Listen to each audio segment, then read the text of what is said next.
Hello, welcome to Network. My name is Phumelele Zondi with your technology and social media news. It's SABC Network on Facebook, Twitter and Instagram. It's News Network at sabc.co.za on email. This week, our Twitter poll is asking you about that Fitbit recall, as a number of technology companies have recalled various products in the past. We're asking if this has ever affected you in the past. Results of that are coming up later in the program. Firstly, here's what's coming up in this program. We have details on the deadline of the digital migration of television. We find out about augmented reality in art. And in our conversation, there's tech involvement in what's going on in the Russia-Ukraine war. But what's that all about? And is tech the new weapon being used? South Africa has previously missed all deadlines of moving from analog to digital TV. Some countries did it about 2 decades ago. But now we're hearing that after missing all deadlines, the final deadline is 31 March. Imagine if South Africa had no access to television. That is what would happen if the country continued to miss the deadlines it now sets for itself to migrate from analog to digital TV. Look at the countries of the West. They migrated and they used additional channels that become available to drive their entertainment industry, and we are privileged to know some of the artists, but as our talent is not known because of the slots that are not enough to cater for our entertainment industry to grow. So the reason for migrating are more important for South Africans. But just to have clarity of television, where I come from, majority of people do not have clear television vision. It was in 2006 that South Africa committed to the International Telecommunications Union that the switch-off would happen. There were deadlines set. They were missed for various reasons that include mismanagement, wrongly awarded tenders, and court cases. The final ITU deadline was in 2015, 7 years ago. South Africa missed that too. There are many countries in Africa and the rest of the world that are way ahead of South Africa. But now the country says the final deadline to fully migrate to digital is on 31 March 2022. We've got a list on our website, I think also on the SABC website. We've got the list that indicates which TV sets are going to be are digitally compliant, and you can just use your TV set to migrate. When we were in Jozini in northern KwaZulu-Natal, those we spoke to said they've seen messages on their cell phones and TV sets, but they did not quite know what to do. I-TV yami ibhalwa imigama lapha ngesiZulu, iqala ngesingisi bese ibhala ngesiZulu, ithi angiphuthume ngaseposini, kodwa okunye nokunye ngibuye ngakufundi, kodwa ithi angiphuthume ngaseposini eliseduze ngakithi ngiyogcwalisela i-TV license yami ngoba ingavalwa immediately. Ibhalwa kanjalo nje i-TV yami. Ekuqwashiseni ngalezi zinto lezi sike sibone kuma-TV, uma sibona laphana babhala amagama ukuthi siyadingeka ukuthi siye emaposini. Yebo khona kuhle, kodwa futhi kuphinde kube kubi ngoba thina sisebenzayo singakwazi ukukhokhela. Kube futhi nakhona lapha emndenini labo bangakwazi ukusebenza khona, abangakwazi ukukhipha lezo imali lezo nokuthi bakhokhele lento ekumele siye. Into right yokuthi ama-decoder alandwe eposini ngoba abanye bethu mhlambe baphinde bashawe yimali zokuthenga noma kanjani yabo. If you have a modern TV set, the government says you don't have to do much. But if you have the old analog TV, then you need a new decoder which you can get from the post office if you don't earn enough money as a household.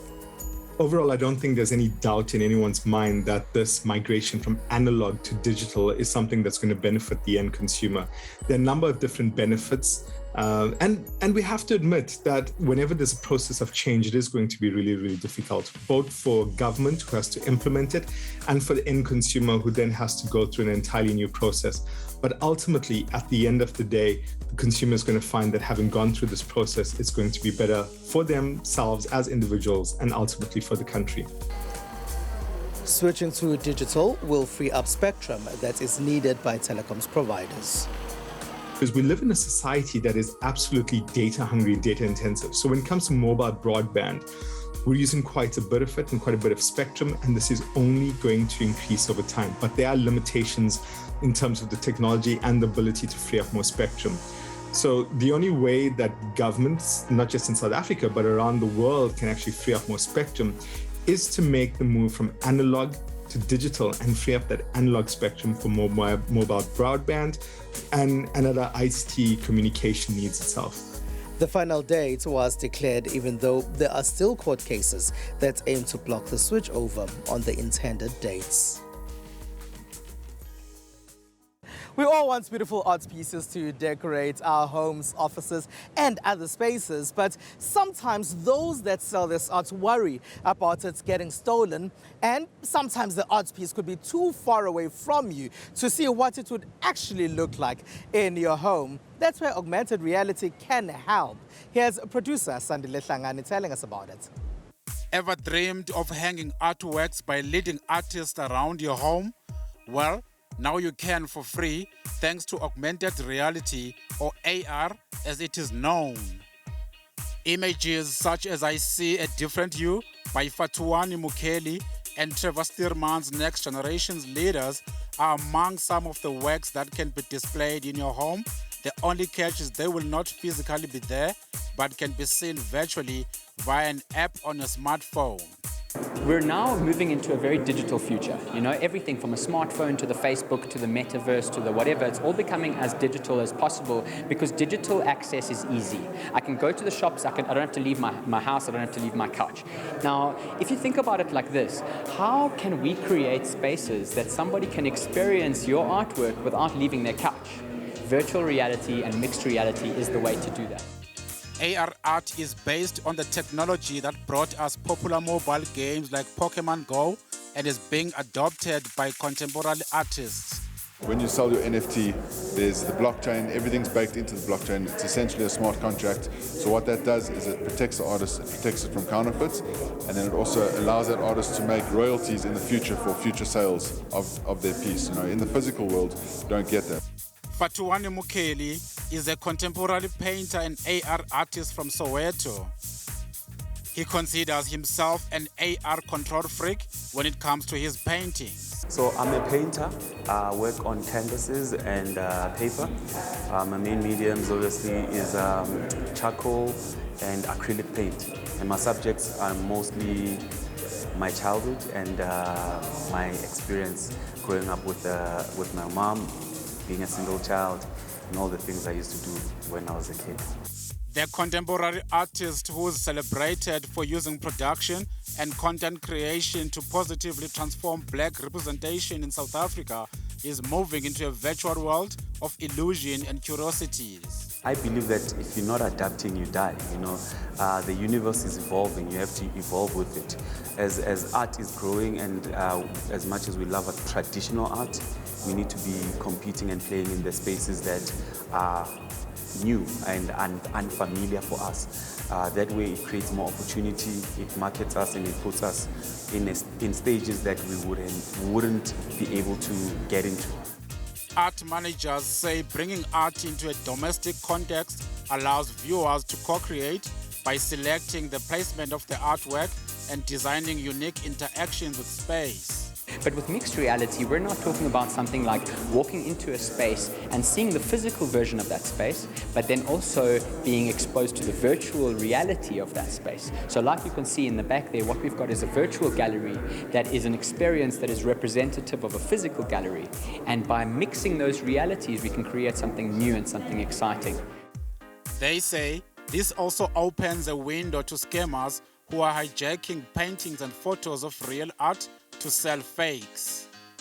The3, one of the biggest digital art platforms, says it has started protecting the content of the artist by using blockchain on its platform.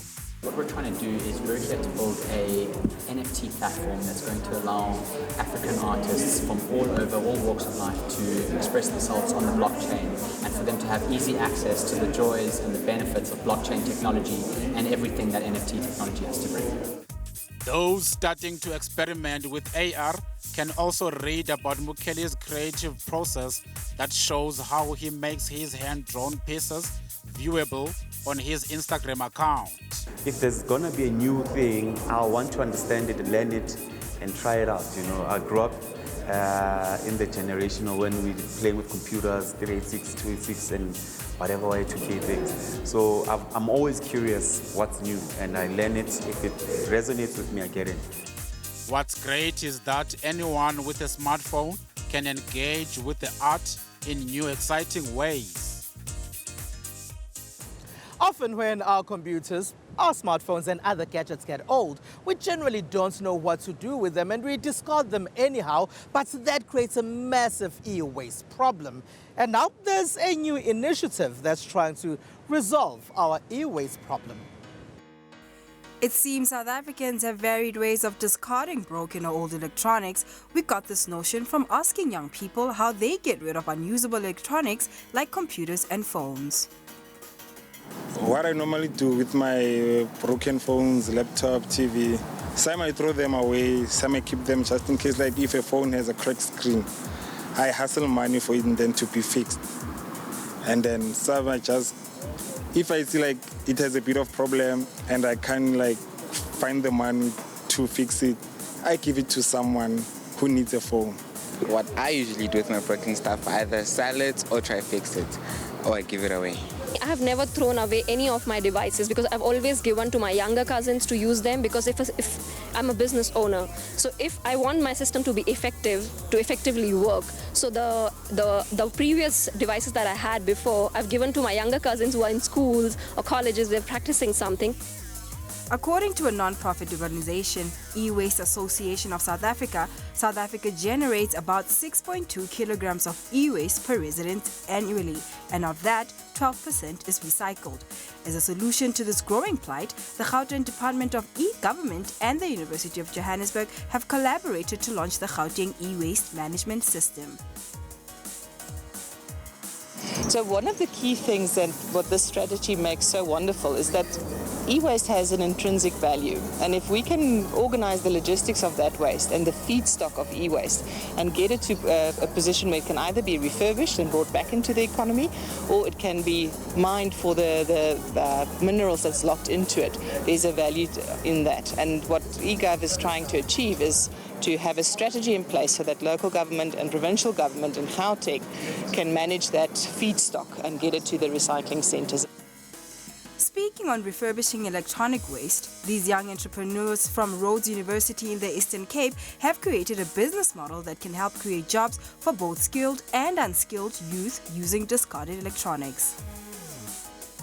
So one thing we've realized is that people aren't aware of the dangers associated with keeping all of these products in their homes, which is one of the reasons why people have kept all of this in their homes. So our idea is to create an e-smart community, raise awareness, and also take all of this electronic waste, regenerate it into products, meaning that we're also promoting proudly South African products, and also looking in towards creating jobs for young people and all of that. Gauteng's Department of E-Governance says that apart from helping in educating Gauteng residents on issues of e-waste, the project will also instill a culture of recycling electronics. This is a global engagement that we are doing today to ensure that we are able to train our people when they will be able to know what is to collect and what is the value of what they are collecting. And at the end of the day, what is the end product of what they are collecting? Because we want to bring them into a full economic activities. That is the challenge that we have in this country. Most of our people are not in a formal economic activities. They are in an informal one. And for ours is to ensure that we bring them in as government, because we've got the power as we are the regulators and policy makers. Therefore, we said let's play a role, assist our people and bring in the SMMEs, because a lot of SMMEs who are doing that work. But people don't understand the multi-billion rand that is they are sitting on a day-to-day basis. The e-waste management system was launched early this month in Johannesburg's Central Business District. It's SABC Network on Facebook, Twitter, and Instagram. News Network at sabc.co.za on email. After the break, we chat about the role of technology in the war that's currently going on between Russia and Ukraine.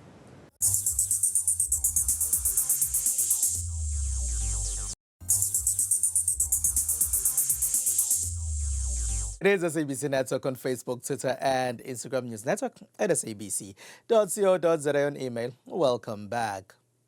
Now, cyber espionage has been the order of the day in the fight between Russia and Ukraine. At first, Russia allegedly attacked banking services in Ukraine, and they've also been accused of attacking rail services and other sectors too. Ukraine responded by asking the international community to help it attack certain platforms in Russia, and it seems like they did. Ukraine has also been asking the international community for help with Bitcoin, as they could not access some of those monies, as Russia has been continuously being accused of carrying out those attacks on their platforms. Now, to help us understand all of this is Themba Ndubane from the Masana Group. Themba, thank you very much for being a part of our network. Maybe if you can start by explaining what cyber espionage actually is.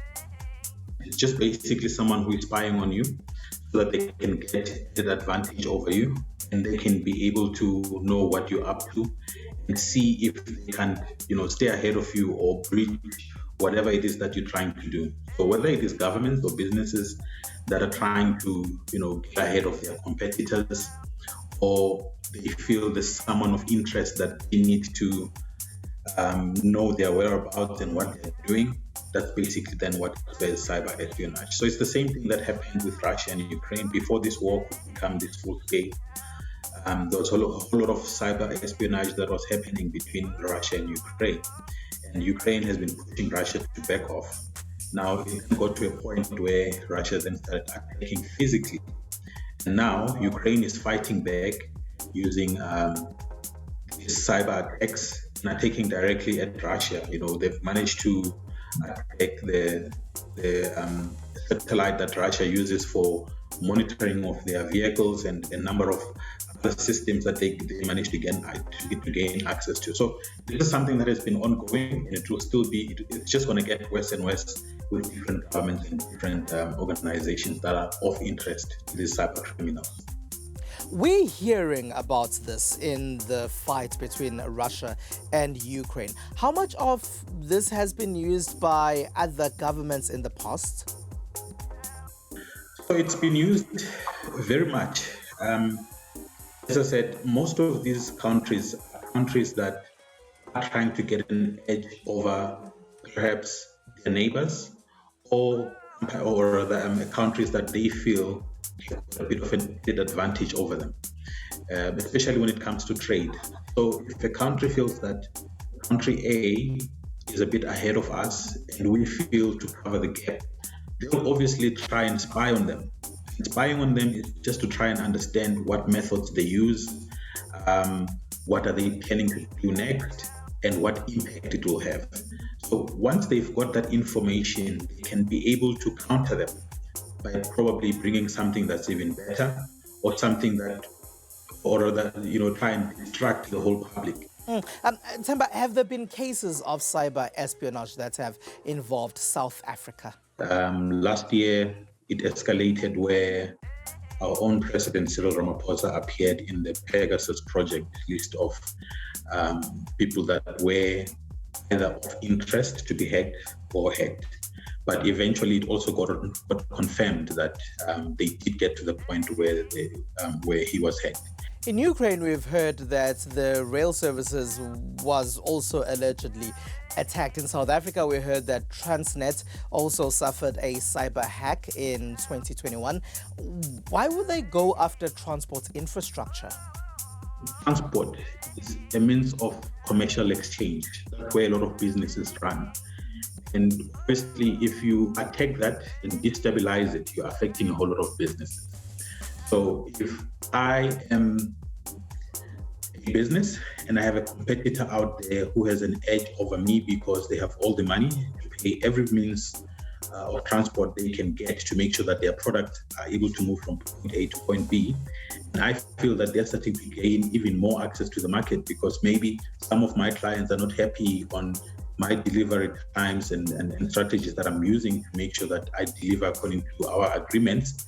They will start looking at my competitor and saying, perhaps company B can be able to give us better service. Now, when I start bleeding clients like that, I'll obviously look for ways to try and halt that process. And that's what companies out there that have got bad intentions have been doing. They will pay these cyber criminals to make sure that they destabilize such infrastructure. For the first time, we're hearing about cryptocurrency being used as a currency in war, as Ukraine has raised a lot of crowdfunding cryptocurrency. Tell us about this and the involvement of crypto in this particular war.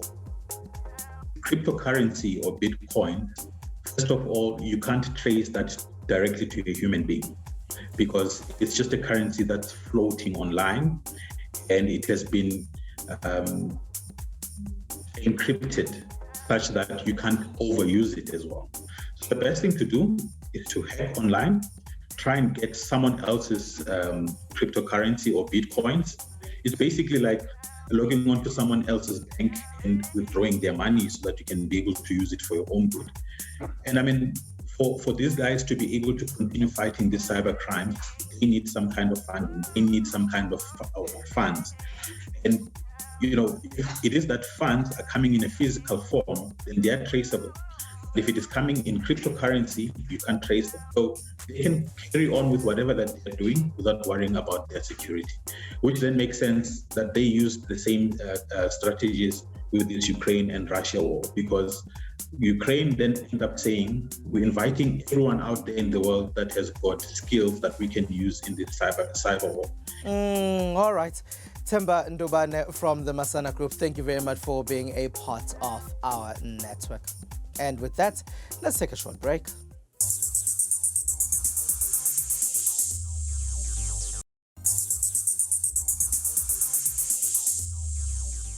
It's SABC Network on Facebook, Twitter, and Instagram. Welcome back. Here's what else took place in the rest of the world in the tech space. Visitors to Mobile World Congress in Barcelona were transported into the metaverse as South Korean telecom debuted virtual reality, artificial intelligence, and metaverse displays. Let's start with a basic instrument. Right? So if we go to, for example, we have our two devices. We can come to an instrument, let's say like cello. Right? Now the good thing is you don't need a screen. We can select what we want, and everything else is used in your personal space, right? So cello, here's my left hand controlling it, here's my right hand. You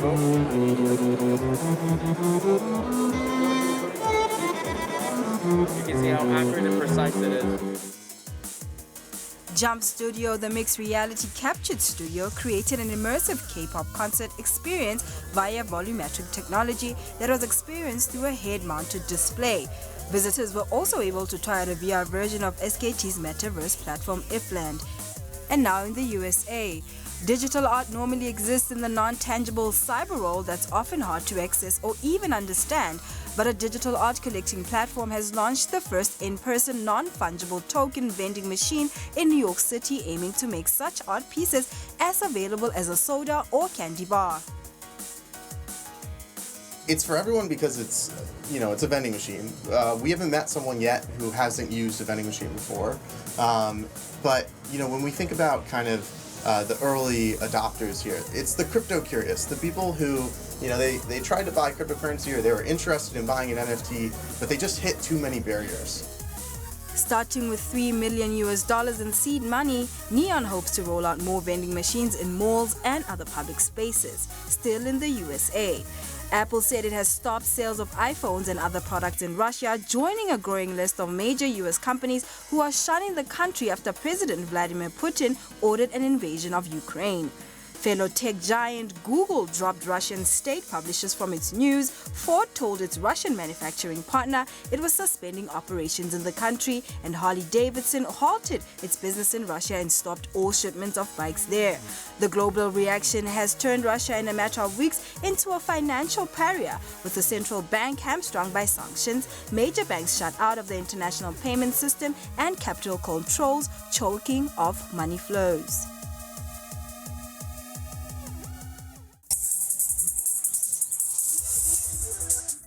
As Fitbit has recalled some of those gadgets that they say have been causing burn wounds. We're asking you in our Twitter poll this week if you've ever been affected by any technology or car recall that's happened in the past.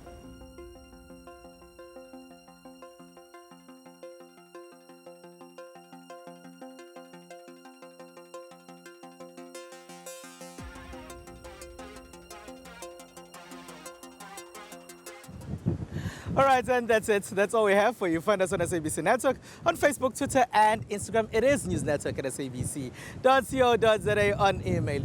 From me, Spumelele Zondi, and the rest of the team. Bye-bye. Have a good one.